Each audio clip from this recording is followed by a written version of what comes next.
Literacy practices used by history teachers. That would include the basic umbrella of reading like a historian.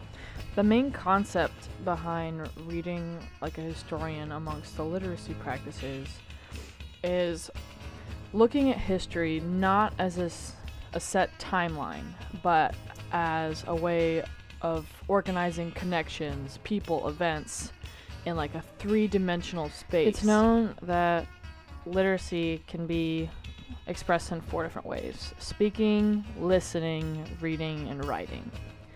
These 4 different literacies are all used within a history classroom. A speaking kind of literacy is the language you use, the vocabulary you use, in reference to people, places, events, and that's all within the hopefully within the assignment. Stereotypically, reading is a lot more important to me in a history classroom because it relates to primary documents, secondary documents, supporting evidence, relating to the time period when and like newspaper was written, who wrote it, their biases.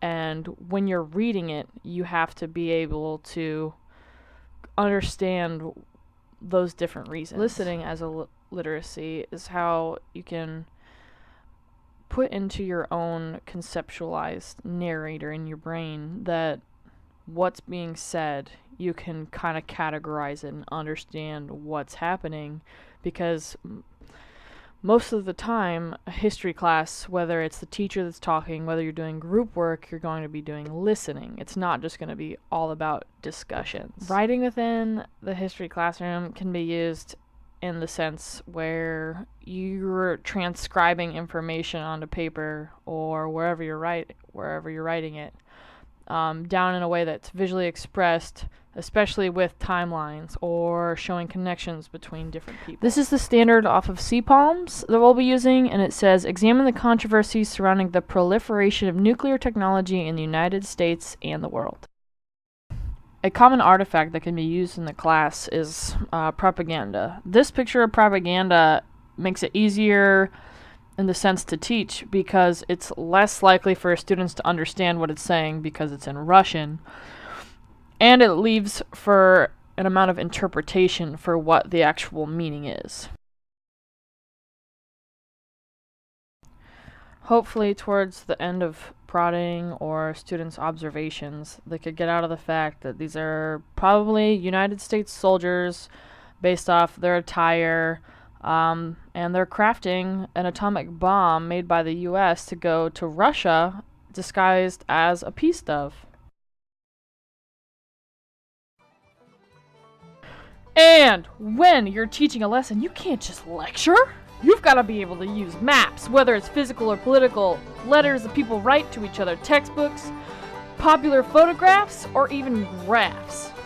Alright, so now that we have our artifacts, let's figure out how to get these kids involved. We can put them in group work, actually put effort in assisting the students, and provide them with different artifacts, not just the ones that you're giving them, such as the textbook. We have the ways to help the kids, but how do we get there?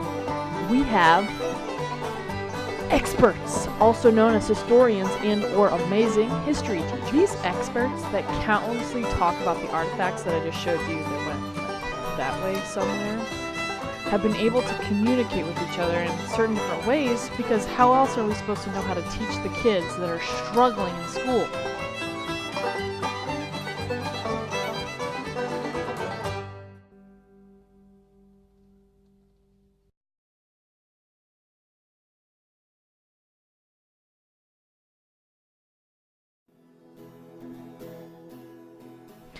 The experts that are able to communicate with each other what's important also emphasize the different technologies that are important in the classroom, like multimedia such as propaganda, music, movies, things besides the textbook. The textbook is honestly just a glaze over what you're supposed to cover, because not all students are going to be able to learn that way. All students don't learn the same way, especially by means of the textbook. It is extremely crucial that we know how to get them personally involved in the classroom, because most students don't care about the school. They'd rather be somewhere else. And the best ways to do that is to get them emotionally connected to whatever they're learning. Put the extra effort in for them to see the connections between what we're being taught in class and then their real life, because otherwise they're not going to grasp or understand what they're being taught. Thanks so much for watching. I truly appreciate it.